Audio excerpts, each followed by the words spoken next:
ಒಂದ್ ಮಾತನ್ನ ಹೇಳ್ತೇನೆ. ನಾವೀಗ ಬರ್ಬೇಕಾದ್ರೆ ಪೂಜ್ಯ ಯಲ್ಲಾಲಿಂಗ ಪ್ರಭುಗಳ ಜಾಗೃತವಾದಂತಹ ಯೋಗ ಸಮಾಧಿಗೆ ಹೋಗಿದ್ದೆ.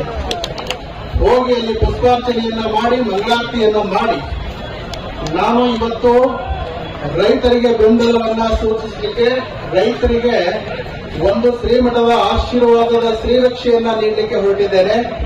ಆ ರೈತರ ಬೇಡಿಕೆಯನ್ನ ಸಂಪೂರ್ಣವಾಗಿ ಈಡೇರಬೇಕು, ರೈತರಿಗೆ ನ್ಯಾಯ ಸಿಗಬೇಕು ಅಂತ ತಿಳ್ಕೊಂಡ ಸಂಕಲ್ಪವನ್ನ ಮಾಡಿದಾಗ ನಮ್ಗೆ ಹೇಳಿದ್ರೆ ಆಶ್ಚರ್ಯ ಅನ್ನಿಸ್ತದೆ.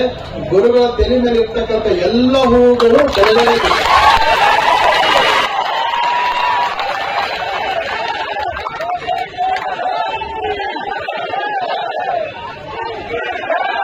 ಅವಾಗ ನಾನು ಅಂದ್ಕೊಂಡಿರುವಂಥದ್ದು ನಮ್ಮ ಭಾಗದ ಎಲ್ಲ ರೈತರಿಗೆ ಸರ್ಕಾರ ಮತ್ತು ಸಕ್ಕರೆ ಕಾರ್ಖಾನೆಯ ಮಾಲೀಕರು ಅವರಿಗೆ ನ್ಯಾಯ ಕೊಡದೇ ಇದ್ರೂ ಕೂಡ ಯಲ್ಲಾಲಿಂಗ ಪ್ರಭುಗಳು ಅವರಿಗೆ ಗಟ್ಟಿಯಾದಂತ ನ್ಯಾಯ ಕೊಟ್ಟೇ ಕೊಡ್ತಾರೆ ಅನ್ನುವಂತ ಆತ್ಮವಿಶ್ವಾಸ. ಹಾಗಾಗಿ ಈ ಭಾಗದ ಎಲ್ಲ ರೈತರಿಗೆ ಒಳ್ಳೇದಾಗಲಿ ಅಂತ ತಿಳ್ಕೊಂಡು ಕಳೆದ ನಮ್ಮ ಶಶಿಕಾಂತ್ ಗುರೂಜಿಯವರ ನೇತೃತ್ವದಲ್ಲಿ ಮುಗುಳುಕೊಡದ ಪುಣ್ಯಭೂಮಿಯಲ್ಲಿ ಯಲ್ಲಾಲಿಂಗ ಪ್ರಭುಗಳು 7 ಕೋಟಿ ತಪಸ್ಸನ್ನ ಮಾಡಿರುವಂತಹ ಪ್ರಸಾದದ ಪುಣ್ಯಭೂಮಿಯಲ್ಲಿ ಎಲ್ಲಾ ರೈತರು ಆಗಮಿಸಬೇಕು. ಅನೇಕ ಜನ ಮಠಾಧೀಶರು ದೇವಸ್ಥಾನವನ್ನ ಕಟ್ಟಿ ದೇವಸ್ಥಾನದ ಮೇಲೆ ಪುಷ್ಪವೃಷ್ಟಿಯನ್ನ ಮಾಡ್ತಕ್ಕಂಥದ್ದನ್ನು ನಾವು ಬಹಳಷ್ಟು ನೋಡಿದ್ದೇವೆ.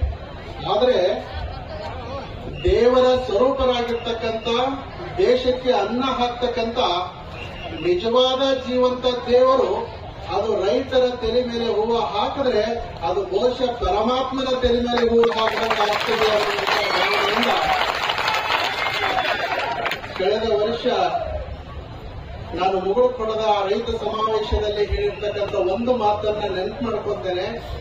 ಕಾರಣ ಏನು ಅಂತಂದ್ರೆ ಆ ವೇದಿಕೆ ಮೇಲೆ ನಾನು ಹೇಳಿದ್ದೆ, ಈ ರೈತ ಕುಲಕ್ಕೆ ಒಳ್ಳೇದಾಗಬೇಕು ಅಂತ ತಿಳ್ಕೊಂಡು ಈ ಸಂಕಲ್ಪವನ್ನು ಮಾಡಿ ಹೆಲಿಕಾಪ್ಟರ್ ಮುಖಾಂತರ ಪುಷ್ಪವೃಷ್ಟಿಯನ್ನ ಮಾಡಿದ್ದೇನೆ.